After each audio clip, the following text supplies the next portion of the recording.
자, 이번에는 특수상대성 이론에 대한 강의 영상을 좀 짧게 혹은 길게 준비를 해봤습니다.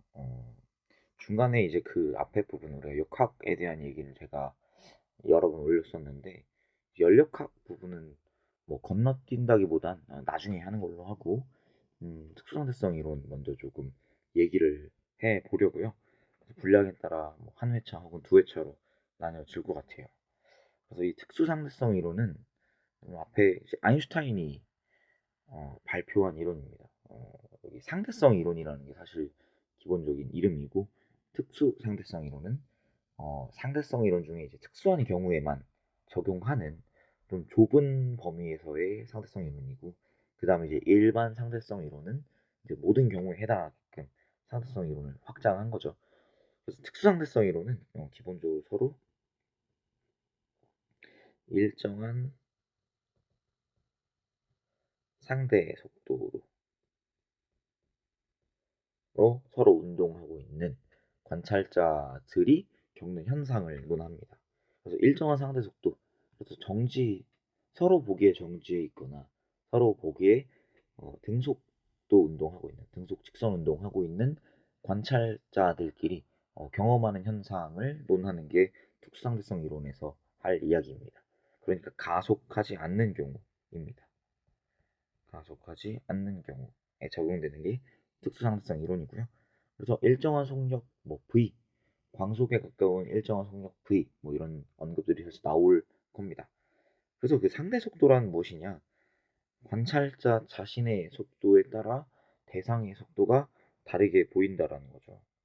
여러분 이제 운전을 뭐 해본 적이 없을 확률이 높겠지만, 우리가 자동차를 타고 갈 때 이 운전석에서 앞차를 보면 앞차는 이렇게 딱 고정된 위치에 있는 것처럼 보여요. 그러니까 이 사람이랑 나랑 똑같은 속도로 지금 운전하고 있을 때 앞차가 내 운전석에 딱 보이고 그 위치가 고정되어 있어요. 그러니까 우리 시야에서는 움직이지 않는 것처럼 보이죠. 우리가 실제로 이 차가 운동하고 있다는 건 알고 있지만, 이 운전석에 앉아서는 앞차가 그냥 움직이지 않고 있는 것처럼 보인다라는 거예요. 왜냐면 나 또한 움직이고 있기 때문에.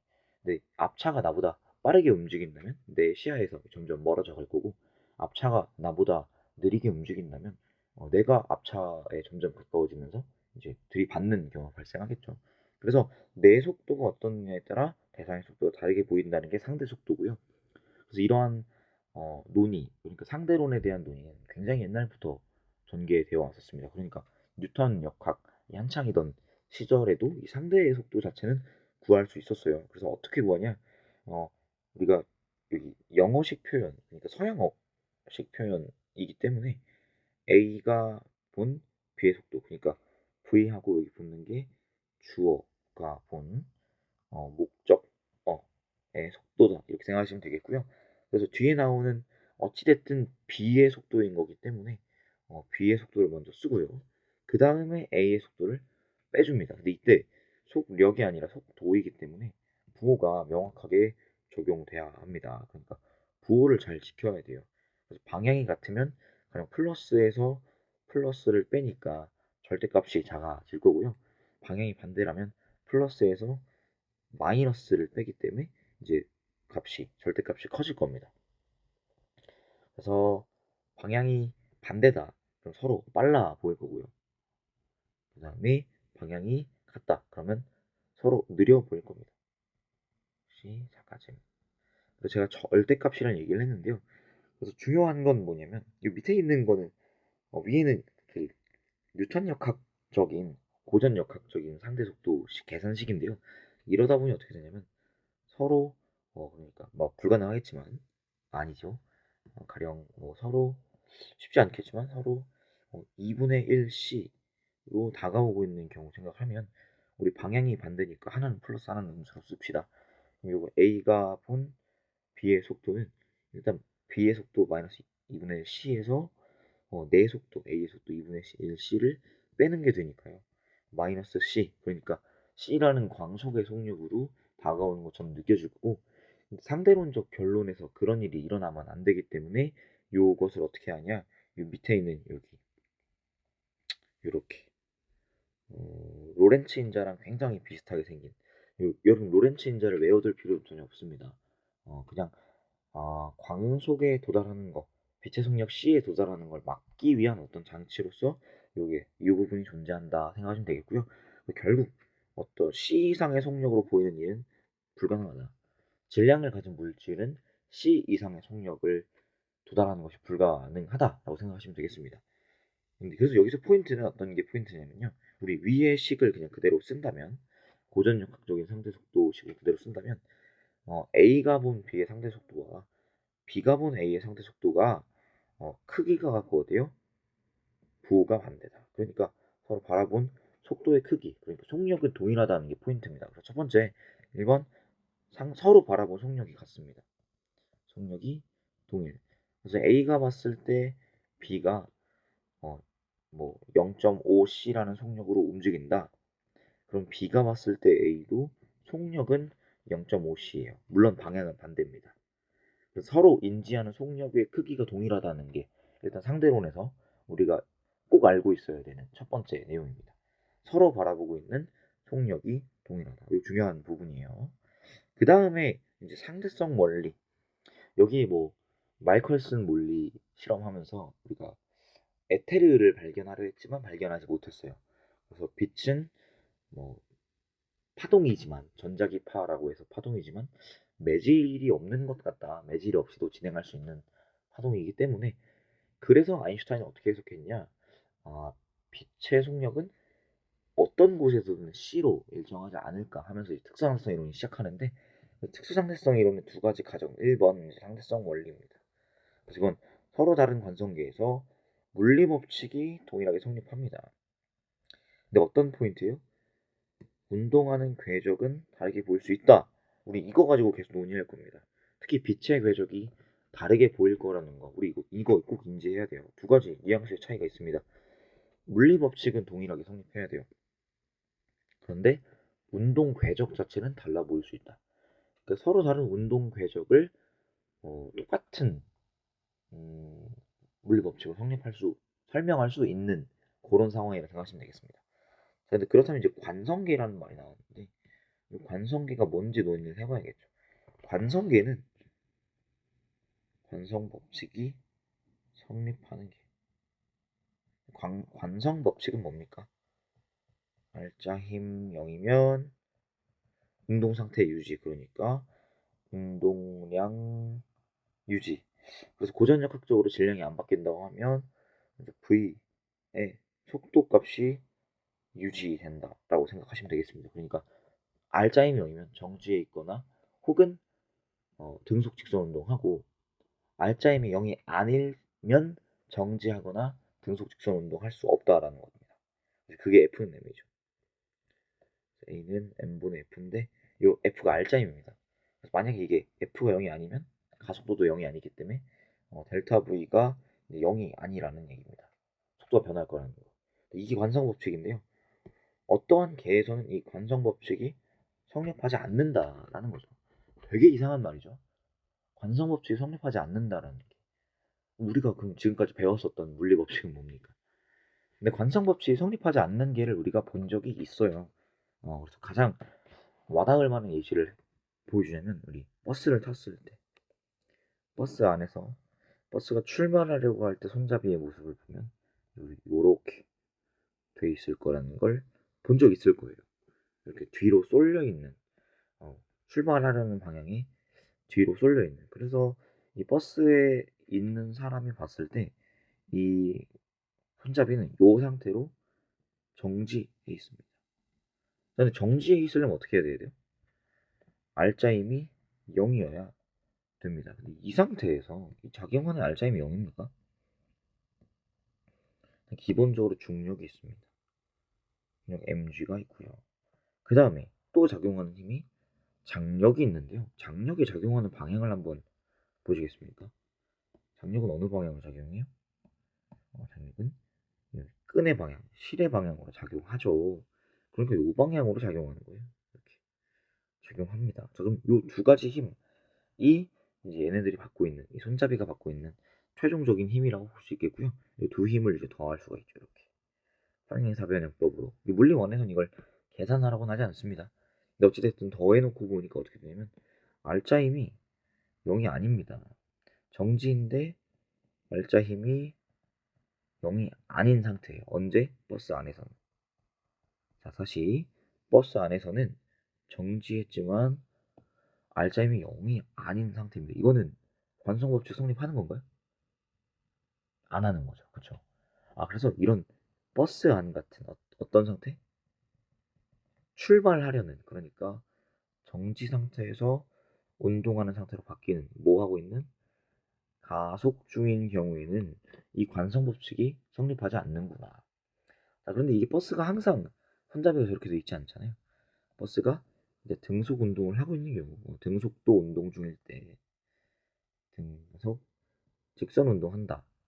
그러면 이제 이 손잡이가 아래로 반듯하게 내려와 있고, 이 경우에 이제 알짜임 계산해 보면 이제 아래 방향 중력, 그 다음에 중력의 정반대 방향으로 장력이 작용하고, 이 둘의 흐이가 갖고 방향이 반대이기 때문에 알짜임 0, 알짜임 0.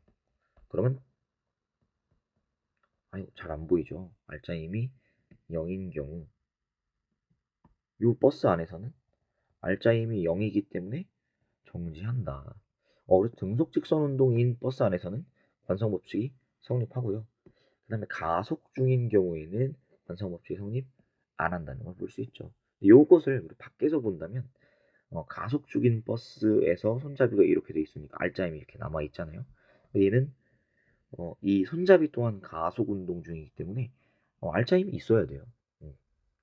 얘는 0이 아니죠. 그러니까 이 바깥에서 우리가 정지한 지표면에서 이 버스에 있는 손잡이를 보면 알짜임이 0이 아니고, 그래서 가속 운동을 합니다. 그러니까 관성법칙 성립하는 거예요. 바깥에서 보면. 그 다음에 바깥에서 정지한 상태로 보면 얘는 이제 알짜임이 0이고요. 그런데 등속 직선 운동합니다. 그래서 알짜임이 0이라서 등속 직선 운동한다. 그럼 관성법칙 성립하는 게 맞죠.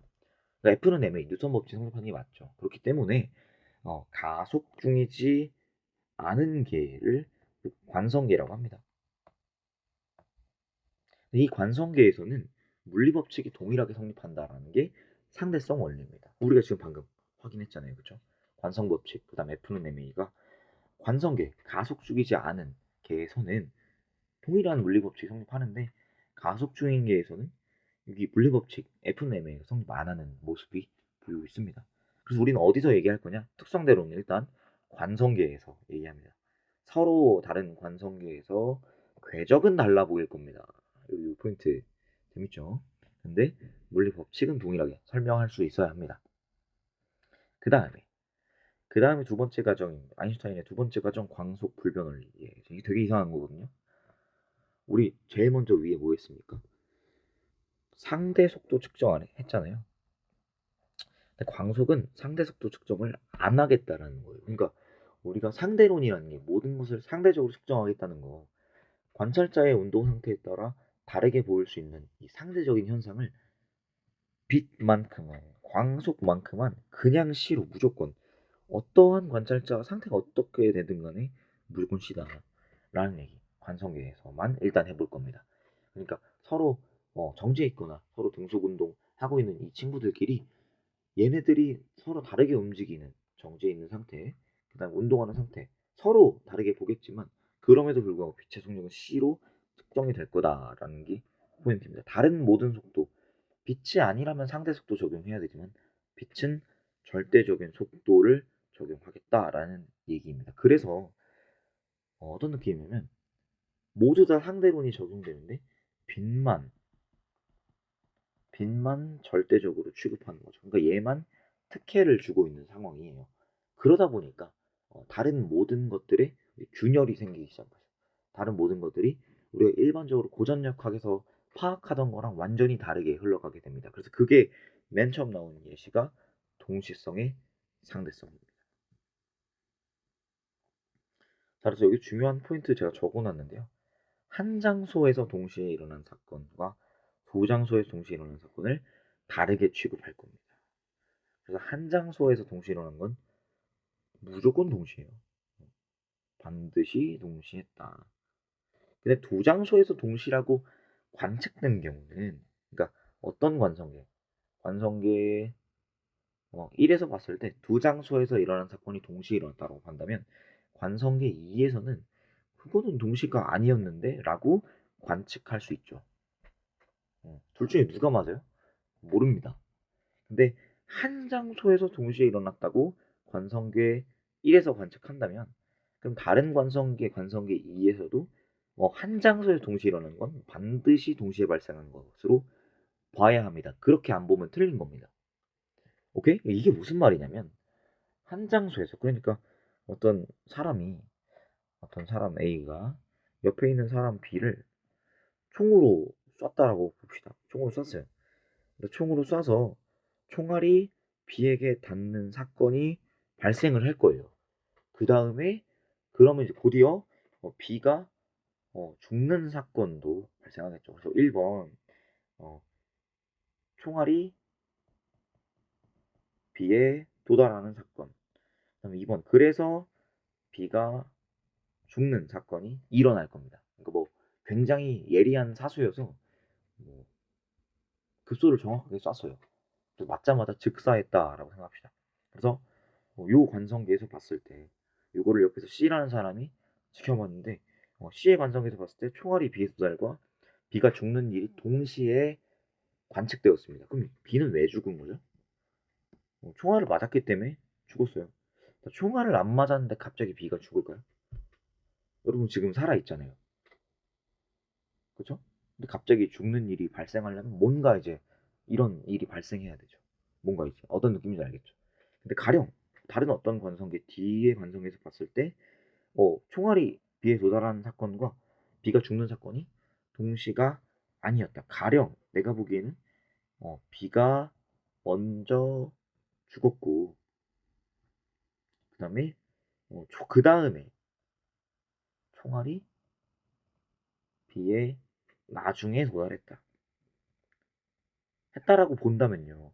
그럼 B는 왜 죽었을까요?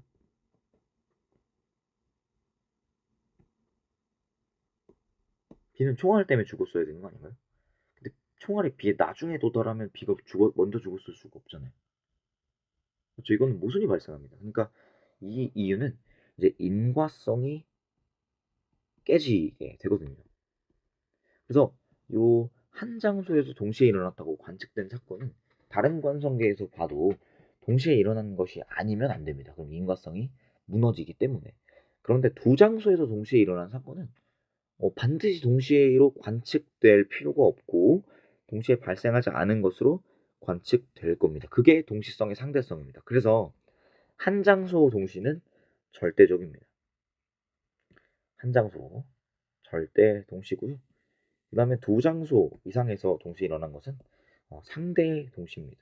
동시성이 상대적으로 달라질 수 있다는 얘기고, 한 장소에서 동시에 일어났다고 관측된 것은 누가 봐도 어떤 관성계에서 봐도 절대적으로 동시에 일어난 거야 한다라는 게 이제 동시성의 상대성 중에 한 장소 동시와 두 장소 동시 구분하기입니다.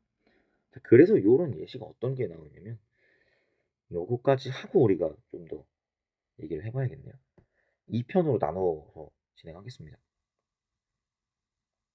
자, 그래서 우주선 안에서 우리가 이제 빛이 우리가 이 상대론을 전개함에 있어서 유일하게 신뢰할 수 있는 것, 유일하게 무조건 이거는 정확하다, 무조건 이건 값이 달라지지 않는다라고 할 수 있는 게 뭡니까? 절대적인 거? 빛의 속력 C예요. 그래서 우리 빛이 어떻게 보이는지에 따라 시간, 길이, 그다음 동시성 이런 것들이 달라지게 될 거고, 우린 뭐로 측정할 거야? 빛으로 측정할 겁니다. 왜냐면 빛이 빛이 유일하게 절대적이니까 유일하게 신뢰할 수 있는 겁니다. 그래서 이제 우주선 안에서요. 우주선 내 관측자가 이렇게 있고요. 관측자 A가 봅니다. 관측자 A가 보고 중간에 있는 광원에서 빛이 팍 하고 동시에 모든 방향으로 발생합니다. 그래서 광원에서 왼쪽과 오른쪽으로 동시에 방출되고요. 그 다음에 이 우주선에 타 있는 탑승자 A가 보기엔 이 두 검출기까지의 거리가 동일했습니다. 그렇다면 빛의 속력이 동일하기 때문에 일정하기 때문에 같은 속력으로 같은 거리를 간다면 이 두 검출기에 동시 도달할 것으로 우주선에 타고 있는 A는 볼 것입니다. 그런데 요게 사실은 우주선 바깥에서 봤을 때는 이렇게 뭐 광속에 가까운 V로 움직이고 있었거든요. 그래서 상대성 이론에 의한 현상이 일어나기 때문에 이 바깥에 있는 관찰자 우주선에 대해 움직이고 있지만 이제 이것을 정지한 상태로 우주선이 움직이고 있다고 관측하고 있는 행성에 있는 관찰자 B가 보기에는 이 광원과 검출기들이 위치가 바뀌거든요. 광원 검출기들이 위치가 검출기 오른편 검출기는 오른쪽으로 움직이고 왼편 검출기도 왼쪽으로 움직이고 물론 광원도 왼쪽 미안합니다. 왼쪽은 오른쪽으로 움직이죠. 물론 광원도 오른쪽으로 움직입니다만 여러분 내가 총을 이렇게 쐈어. 총을 쏜 상태에서 내가 잘못 쏜 것 같아요. 조준을 잘못했어. 그래서 약간 아래에 맞추고 싶어요. 그렇다면 내가 좀 잘못 쐈네. 그래서 총을 아래로 움직였어요. 그럼 이 총의 궤적이 바뀔까요? 총알의 궤적이? 안 바뀌겠죠. 왜요? 이미 총을 쏘고 난 이유기 때문에 이렇게 궤적이 갑자기 바뀌거나 하지 못합니다. 불가능해요. 말도 안 되는 소리죠. 그렇기 때문에 광원에서 빛이 발사된 후에 광원이 이동하겠지만 그 이동한 것은 빛의 궤적에 영향을 못 줍니다. 그래서 이 A에서 광원에서 왼쪽과 오른쪽으로 동시에 튀어나오는 건 동일해요. 왜냐하면 이 광원이라는 한 장소에서 동시에 왼쪽과 오른쪽으로 발사됐기 때문에 이거는 우주선에서 관찰하나 우주선 밖 비계에서 관찰하나 광원에서 튀어나오는 것은 왼쪽과 오른쪽 방향이 동시에 튀어나온 겁니다. 그러나 이 빛이 오른쪽으로 진행하다 보니까 이 오른쪽 검출기는 오른쪽으로 이동해서 거리가 멀어졌어요. 그러니까 얘가 도망을 갔죠. 왼쪽 검출기는 오른쪽으로 이동해서 거리가 가까워졌어요. 그러니까 얘는 마중을 나왔어요. 자, 우리가 양쪽으로 가는데 한쪽은 마중 나왔고 한쪽은 도망을 갔어. 누가 먼저 만나게 될까요? 왼쪽에 이 마중 나온 쪽에 먼저 도달할 거고, 그다음에 도망간 오른쪽에 나중에 도달하다 보니까 검출기가 왼쪽 검출기에서 더 일찍 검출되고 오른쪽 검출기에서 더 늦게 검출될 거다. A는 양쪽 검출기에 동시에 검출된다고 보는데 B는 왼쪽이 먼저 오른쪽이 나중이라고 볼 수 있는 겁니다. 왜냐면 얘는 두 장소에서 일어난 두 장소에서 따로따로 일어난 사건이기 때문에 한 장소에서 동시라고 관측됐으면 무조건 동시여야 되지만 다른 관성계에도 근데 두 장소에서 동시라고 관측됐다면 다른 관성계에는 동시에 발생하지 않은 것으로 관측될 수가 있기 때문에 요게 이렇게 되는 것이죠. 너무 두껍네요. 어떤 느낌인지 아시겠어요? 이때 절대적으로 지켜지는 건 한 장소 동시는 절대적으로 지켜줍니다. 그다음에 두 장소에서 동시에 일어났다고 관측된다면 다른 관성계에서는 동시가 아닐 수 있다라는 거 여러분 꼭 기억해 주시면 좋겠습니다. 사실 뒤에 있는 내용들이 더 남았는데요. 시간 지연, 길이 수축 이거는 우리 다음 시간에 더 얘기해 보시죠. 여기까지 하겠습니다.